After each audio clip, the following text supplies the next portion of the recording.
সংবাদ মাধ্যম হলো একটা গণতান্ত্রিক রাষ্ট্রের চতুর্থ স্তম্ভ। মিডিয়া সমাজের একটা দর্পণ, আয়না। মিডিয়া অনেক কিছু বদলে দিতে পারে সমাজের। একটা প্রেস যদি ঠিক মতন ফাংশন করে তাহলে সেই দেশে গণতন্ত্র বহাল থাকবে।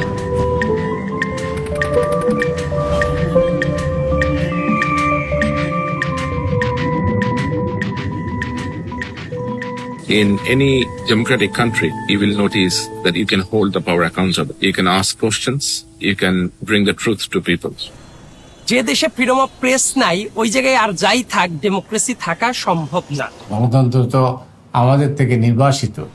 প্রেস যদি কোনো কারণে সাপ্রেসড হয় অথবা প্রেস যদি পার্টিজান হয়, in that case you would see the rise of an autocracy, and I think that's something that we all saw over the last 15 years. একটা গণতান্ত্রিক রাষ্ট্রের চতুর্থ পিলার হলো প্রেস। একটা অগণতান্ত্রিক রাষ্ট্রের সবচেয়ে বড় শত্রু হলো সাংবাদিক।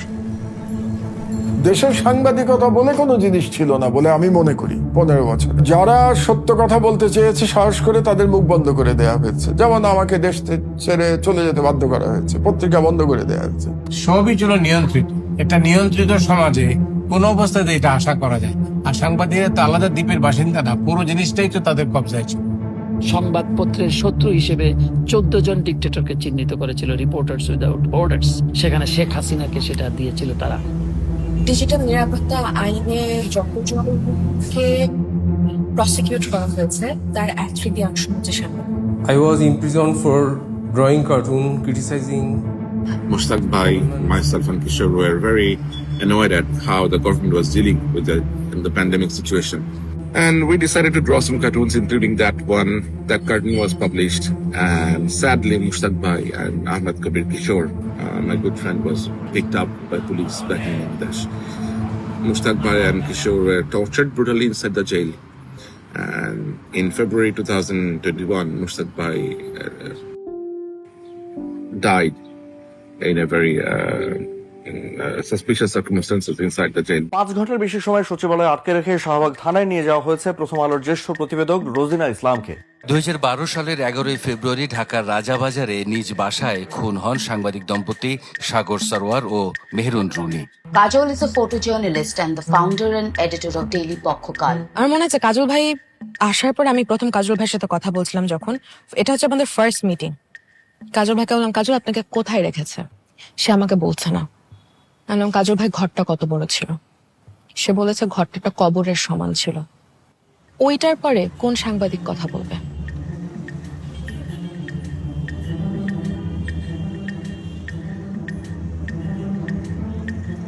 বাংলাদেশের সংবাদ মাধ্যমের যে ল্যান্ডস্কেপ, যেটা আপনি যদি এটা দেখেন, সেখানে কিন্তু জনগণের জন্য সাংবাদিকতা এই কনসেপ্টটাই নেই।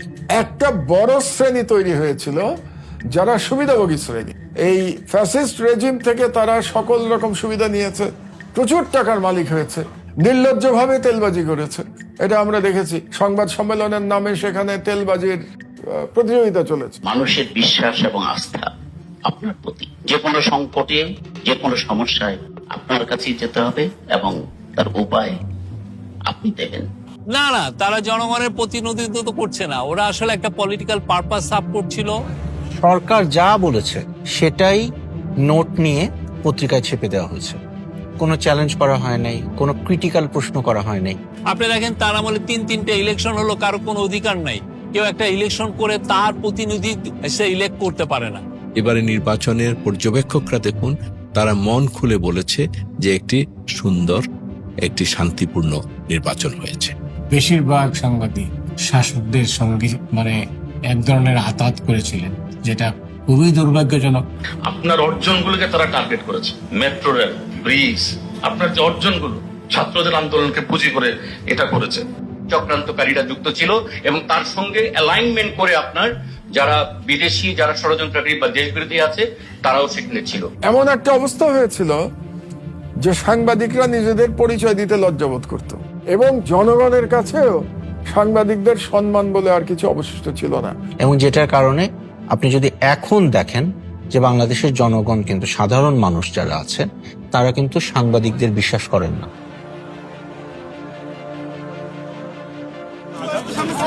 আঘাত করা হয়েছে, আমার রক্তমাখা পাঞ্জাবিকে ধুয়ে আবার পড়ানো। আমি দেশবাসীর কাছে অনুরোধ করি, আর যারা গভর্নমেন্টের লাইনে নাই, গভর্নমেন্টের ক্রিটিক্যাল রিপোর্ট করছে, গভর্নমেন্টের পলিসি সমালোচনা করছে, তখন দেখা যাচ্ছে যে তার লাইফটা হেল হয়ে যাচ্ছে, তাকে হয় গুম করা হচ্ছে, তার মুখ বন্ধ করা হচ্ছে, এবং সবচেয়ে যেটা হচ্ছে তার চাকরির কোনো গ্যারান্টি নাই। সে যে অন্য জায়গায় গিয়ে চাকরি করবে, তারপর সর্ট অফ এই ধরনের এমবার্গো দেওয়া থাকে, সে কোথাও গিয়ে চাকরিটা পাচ্ছে না।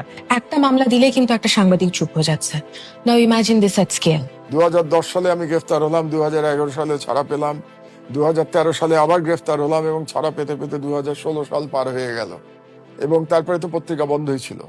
তারপরে 2018 সালে আমার উপরে আক্রমণ করা হলো কুষ্টিয়াতে, এবং প্রায় প্রাণঘাতী হামলা ছিল।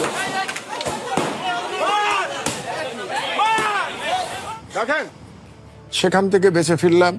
তারপরে ঠিক করলাম যে আর দেশে থাকা নিরাপদ নয়, কারণ 5 বছর জেল কাটার পরেও যদি আমি আদালতে যেতে না পারি তাহলে এরপরে তো আমাকে গুলি করে মেরে ফেলবে। The military intelligence agency of the government, DGFI, even operated a cell called the PRMC cell. From that cell, officers used to call the television channels or newspaper and instruct reporters not to run certain report that goes against the interest of the government. বাংলাদেশে তো সাংবাদিকরা বিবৃতি লেখকে পরিণত হয়েছিল, সংবাদপত্রের স্বাধীনতা বলতে কিছুই ছিল না। তো এরকম ব্যবস্থা, সরকার ব্যবস্থা সেটি থাকেও না। কিন্তু যেটি হয়েছে সেটি হলো বাইরে থেকে সাংবাদিকতা করেছেন অনেকে, অনেক ইনভেস্টিগেটিভ রিপোর্ট আমরা দেখেছি। সাংবাদিক হিসাবে আমাদের কাছে একটা টিপ ছিল যে বাংলাদেশের রাজধানী ঢাকার মাঝখানে ঢাকা ক্যান্টনমেন্ট, সেই ক্যান্টনমেন্টে ডিজিএফআই এর হেডকোয়ার্টারের কম্পাউন্ডের ভিতরে একটা গোপন বন্দিশালা আছে যেখানে মানুষকে দিনের পর দিন, বছরের পর বছর আটক রাখা হচ্ছে। প্রথম আমার মনে হয় ওভাবে বলতে গেলে বড় ইনভেস্টিগেশন সরকারের বিরুদ্ধে যেটা গিয়েছিল সেটা ছিল গুম নিয়ে। I have worked with films like All the Prime Minister's Men, where I was a whistleblower. When I noticed that guy, General Aziz, doing all this kind of corrupt activities in front of my eyes, and when I noticed that he tried to entangle me in a web, and he literally sent his fugitive brother to Hungary and asked me to assist him to set up his businesses and all. And I noticed that this guy is a criminal. The morality in me kind of asked me or compelled me to stand up against this monster.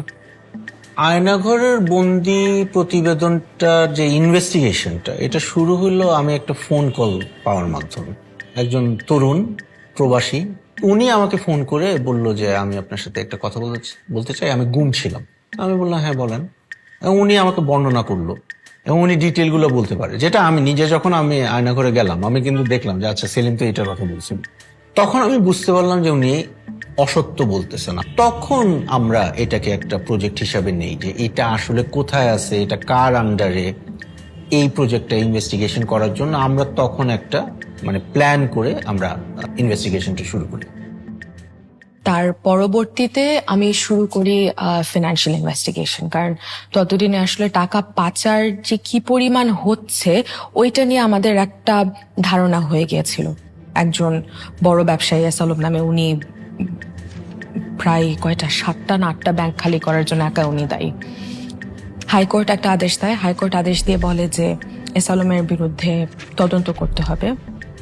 High court একটা বলিষ্ঠ ভূমিকা পালন করে একদিনের জন্য।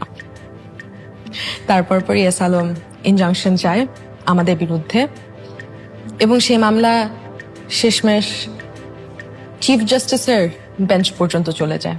এসালমকে কি তদন্ত করা হবে কি হবে না, ডেইলি স্টারকে কি ইনজাংশন দেওয়া হবে কি হবে না। শেষমেশ তারা ডেইলি স্টারকে ইনজাংশন দেয়নি। তারা বলেছে যে তোমাদের লাগলে তোমরা ডেইলি স্টার বিরুদ্ধে বা জাইমার বিরুদ্ধে মানহানির মামলা করো। আর একই সাথে তারা এটাও বলে যে এসালমকে তদন্ত করা যাবে না। In terms of press freedom, Bangladesh is facing horrible situation, Last report of the Reporters Without Borders, the country's position is 146 and last in even within the South Asia. What can be the UN role to restore a member state from this darkness. বাংলাদেশের যে বিচারহীনতার সংস্কৃতি, গণতন্ত্রহীনতা, মুক্ত মতের ক্ষেত্রে বাধা, মানবাধিকার লঙ্ঘন, এই বিষয়গুলো আমরা সামনে নিয়ে আসি। কারণ আমি জানতাম যে আমরা যে ধরনের সাংবাদিকতা করি এটা যদি সফল হয় তাহলে একটা ইম্প্যাক্ট হবে এবং আরো অনেক ইম্প্যাক্ট, মানে রাজনৈতিক দলগুলোর প্রতিরোধ, গণমানুষের সম্পৃক্ততা, সব মিলে এই ধরনের রেজিম যেটা হাসিনাশাহী যেটা ছিল ওরা টিকতে পারে না, বিশেষ করে বাংলাদেশের মতো দেশে টিকতে পারে না।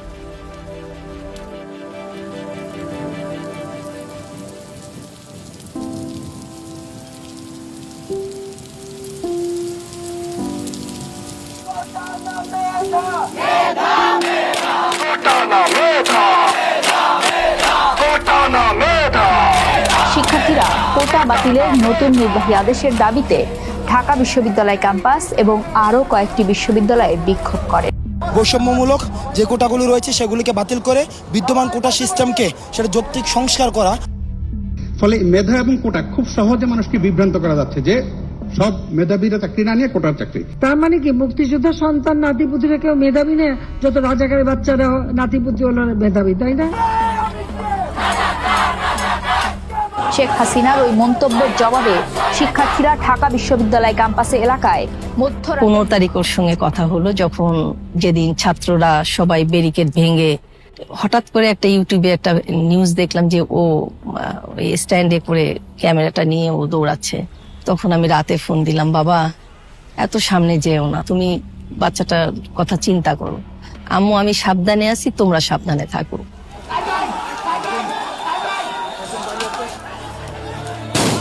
যেদিন আবু সাইদ মারা গেল সেদিন থেকে আসলে দেশে সেই আন্দোলনটা শুরু হলো। এবং ওই এক জীবনদানের মধ্যে দিয়ে আমার মনে হয়েছে আবু সাইদ এই যে 15 বছরে একটা ভয় বাসা বেঁধেছিল বাংলাদেশের 18 কোটি মানুষের মধ্যে, এক লহমায় এক নিমেষে সেই ভয় উধাও করে দিয়ে আবু সাইদ শহীদ হয়েছে। 16 জুলাই যে দুজন মারা গিয়েছে, আমি জিজ্ঞেস করলাম তোরা কি করছো? So what is your stance on those ongoing massive protests in Bangladesh? So we are aware of and are monitoring reports of protests in Dhaka and around Bangladesh that have killed 2. তখন সরকার আবার দুজন মারা যায়নি বলে তারা প্রচার করা শুরু করলো। পুলিশ আন্দোলনকারীদের উদ্দেশ্যে সাউন্ড গ্রেনেড ও টিয়ার শেল নিক্ষেপ করে। 17 তারিখ 18 আরো উত্তাল। 18 তারিখে রাত 8টার দিকে আমার যতটুকু মনে আছে, হানিফ ফ্লাইওভারের টোল প্লাজায় বিক্ষোভকারীরা আগুন দেয়। তো ধাউ ধাউ করে আগুন জ্বলছে, আমি অফিস থেকে বের হলাম। যাওয়ার পরে দেখি যে সেটা একটা রীতিমতো যুদ্ধক্ষেত্র শুরু হয়েছে। তো একসাথে 50 থেকে 60 জন পুলিশ সদস্য ফায়ার করতেছিল। এর মধ্যে বেশিরভাগই ছিল শর্টগানের গুলি, কিছু ডাইরেক্ট গুলি আর টিয়ার সেল। ওই নিউজ কভার করতে গিয়ে বিক্ষোভকারীরা ক্ষুব্ধ হলো যে সাংবাদিক কি করতেছে, সাংবাদিকতা ঠিক মতো করতেছে না। অভিযোগে আমাদেরকে মারধর করা হইলো।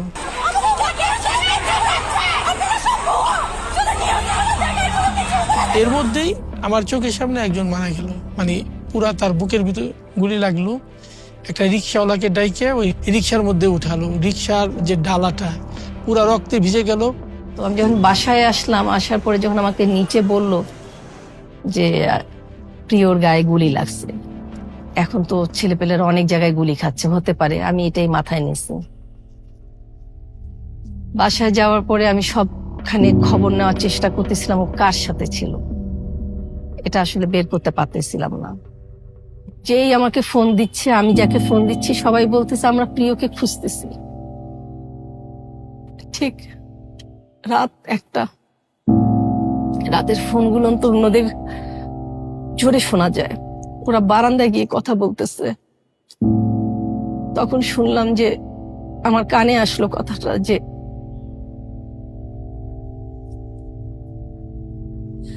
প্রিয়কে মরে গেল।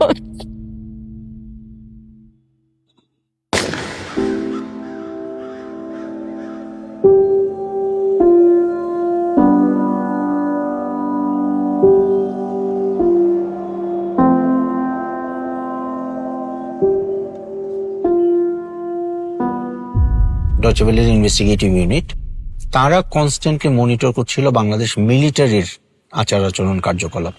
যখনই আমরা দেখলাম জাতিসংঘের ইনসিগনিয়া সহ বাংলাদেশে এপিসি ব্যবহার করা হচ্ছে পিসফুল প্রোটেস্টারদের বিরুদ্ধে, তখনই ডয়চে ভেলে এই স্টোরিটা পিক করে। ওইটা একটা পুশব্যাক ছিল, আর্মির উপরে একটা পুশব্যাক ছিল। সরকারের নির্দেশে সব মোবাইল অপারেটর ও বড় ব্রডব্যান্ড সার্ভিস একযোগে বন্ধ করে দেয় ডেটা সংযোগ। আমরা ইন্টারনেট বন্ধ করি, ইন্টারনেট বন্ধ হয়ে গেছে।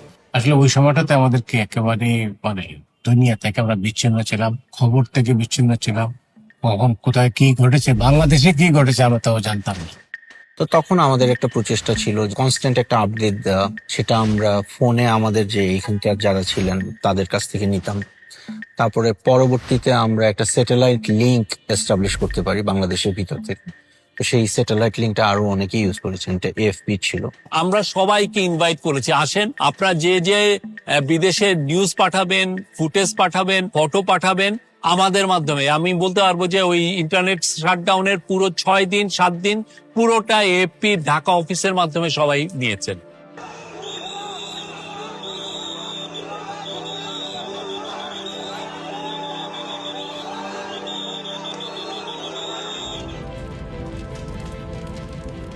জুলাই আপরাইজিং এর সময় যারা মারা গিয়েছিল, আপনি হয়তো জেনে থাকতে পারেন যে যখন হাসপাতালে বডিজ গুলোকে আনা হতো, অনেক সময় কিন্তু এগুলোর অটপসি হতো না। কেন করা হতো না? যাতে খাতায় নথিভুক্ত না হয়, মানুষ যাতে জানতে না পারে যে আসলে কতজন মারা গেছে। এই জিনিসটা সরকার তখন সাপ্রেস করার চেষ্টা করছিল। তো তখন আমরা ওইটাকে চ্যালেঞ্জ হিসাবে নিই।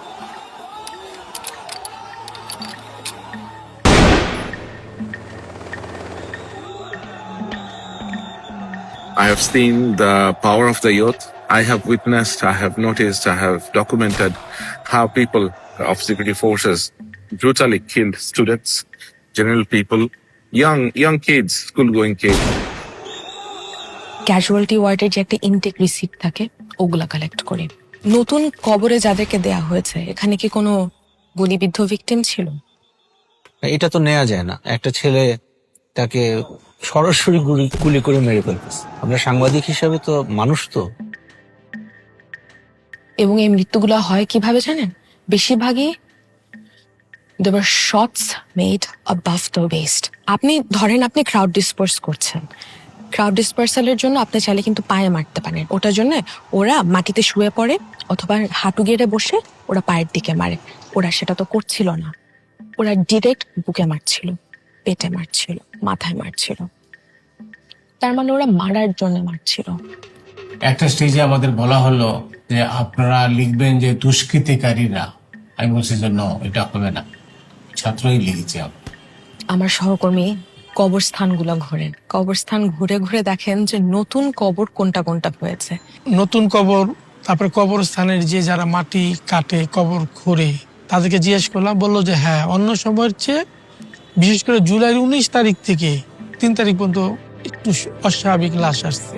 এভাবে করে আমরা 204 জনের একটা তালিকা আমরা দাঁড়া করি।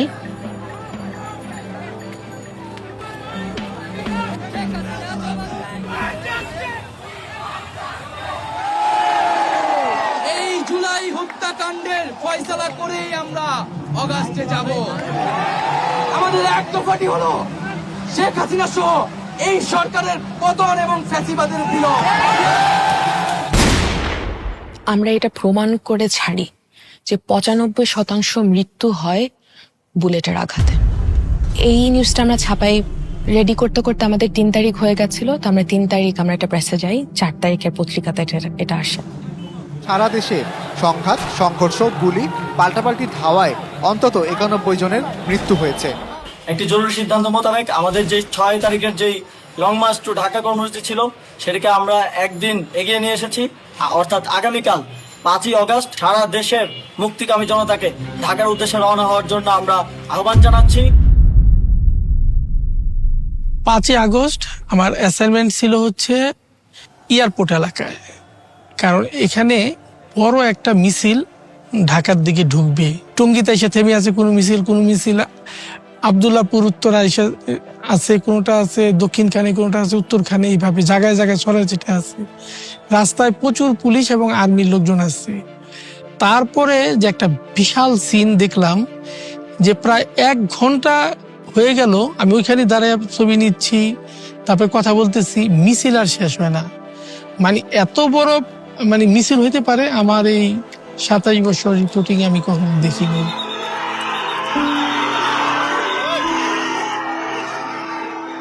ওদিন আমাকে ঢাকা মেডিকেল দেওয়া হয়েছিল এবং দুপুর 12টার পর থেকে লাশ আসা শুরু হয়। সেই লাশ আমি 7:30টার সময় রীতিমতো পালায় বের হয়েছিলাম আমি ঢাকা মেডিকেল থেকে, কারণ আমি আর মানে দাঁড়ায় থাকতে পারছি না, এত এক্সস্টেড আমরা সবাই। তখনও পর্যন্ত মানে মিনিটে মিনিটে লাশ আসছে। ওই দিন ক্যাজুয়ালিটি সবচেয়ে বেশি ছিল, যে বডিগুলোকে আগে আনা যায়নি সেগুলো আনা হচ্ছিল সেদিন। ডাক্তার নার্স তো না, আমরা নিজেরাই হয়তো দেখছি, হয়তো জামা উঠে দেখছি, হ্যাঁ তো এখানে বুকে গুলি লেগেছে। কে মেরেছে, কোথায় মেরেছে, মর্গে পাঠিয়ে দাও, নেক্সট ওয়ানে। এভাবে করে সেদিন চলছিল। ধরে চিন্তা করেন আপনি, এই যে মাটিটা, এই মাটিটা পুরাটুকু হচ্ছে লাল, এবং এইটা হচ্ছে ঢাকা মেডিকেলের সেদিনের ক্যাজুয়ালিটি ওয়ার্ড, জাস্ট পুরাটুকু লাল।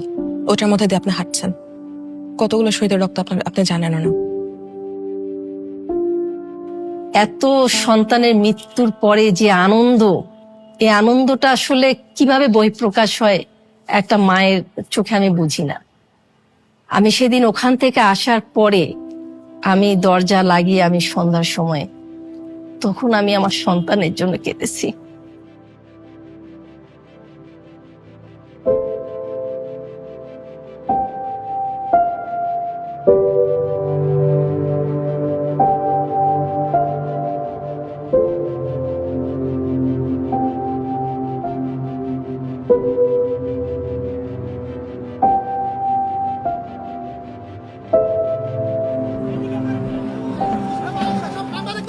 ভাই এইদিকে তো সাংবাদিক ভাই, এদিকে সব আমরা সাংবাদিক, সাংবাদিকের 3জন সাংবাদিক আহত হয়েছে।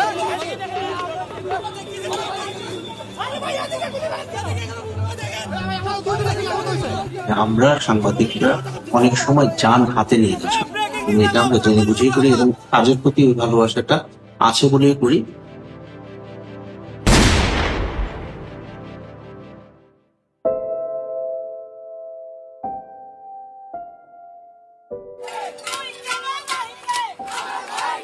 আম্মু, দেশে যদি কোনোদিন বিপ্লব হয়, রাজপথে যাতে আমার মৃত্যু হয়। তাদের যে contribution towards freedom of press, এটা তো গ্রেট। এনারা যে শহীদ হলেন, যে আত্মদান করলেন, সেই আত্মদানের কথা মানুষ যুগ যুগ মনে রাখবে। তারা বাংলাদেশের জার্নালিজমকে সবসময় আলোকবর্তিতা হিসাবে কাজ করবে।